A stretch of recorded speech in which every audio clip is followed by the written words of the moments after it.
All right, y'all, we back with the schedule predictions. Last time we did the AFC North. This time we got the AFC East. We got the AFC South coming up next. It's going to be a great one. Let's go. Swiftly moving on to the Jets, who I think will surprise everybody this year. First off, they're going to start with the win against the Steelers at home before dropping 3 straight, 1 at home against the Bills and 2 on the road against the Buccaneers and against the Dolphins in Miami on Monday Night Football, before picking up a win against the Cowboys at home and taking an L to the Broncos in London.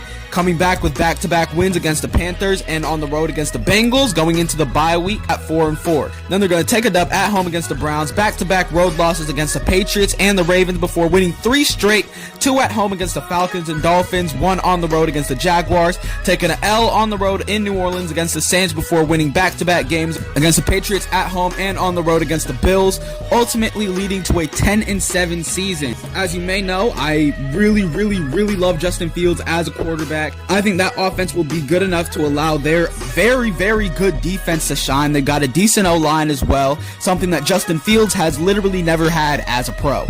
So not only does he have a top 10 receiver to throw to, right, which again he's never had, and he's got an O-line. Justin Fields is poised for a huge breakout season this year, and I think the Jets will surprise everybody, go 10-7 and make the playoffs.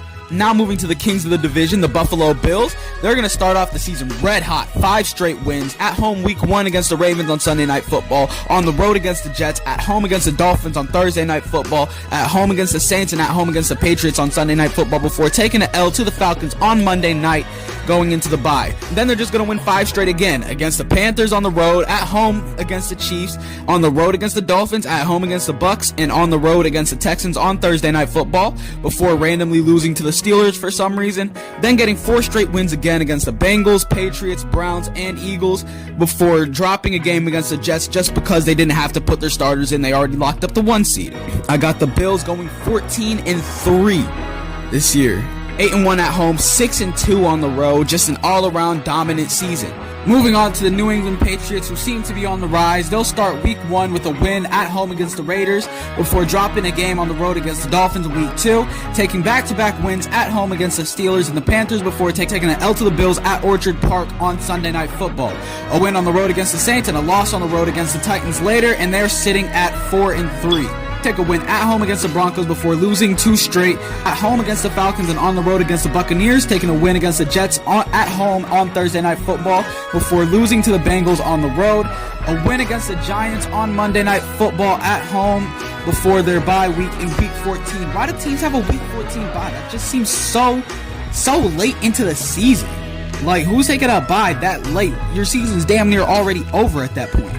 Anyways, they're going to take 3 straight L's at home against the Bills, on the road against the Ravens, and on the road against the Jets before winning a Week 18 game at home against the Dolphins to end up at 8-9. I think they have a bad roster, but a pretty easy schedule will prop them up to 8-9. Skill positions still need work, but I see in their future, 2026, they might make a huge splash and maybe surprise some people. And the New England comeback may be on. Moving to the Miami Dolphins, who are kind of going to be the punching bags of this division.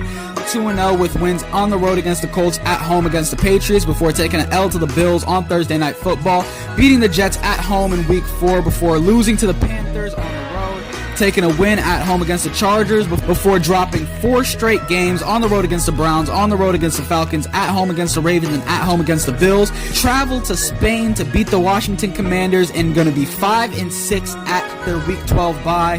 Then they're going to lose 3 straight, at home against the Saints, on the road against the Jets, on the road against the Steelers on Monday Night Football. They're going to get a win at home against the Bengals on Sunday night before losing their last 2 games versus the Bucks and at the Patriots to ultimately end 6-11, 4-4 at home, 1-7 on the road, 1-0 at neutral sites. It's just, that defense is worrisome. Just, the team can't stay healthy, man. Right, Achan's going to miss games, Tyreek's going to miss games, Tua's obviously going to miss games.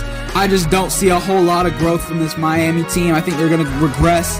Mike McDaniel's probably going to end up getting fired. This track team just won't work out. I know it's going to be a lot of close losses, but still close losses are losses at the end of the day.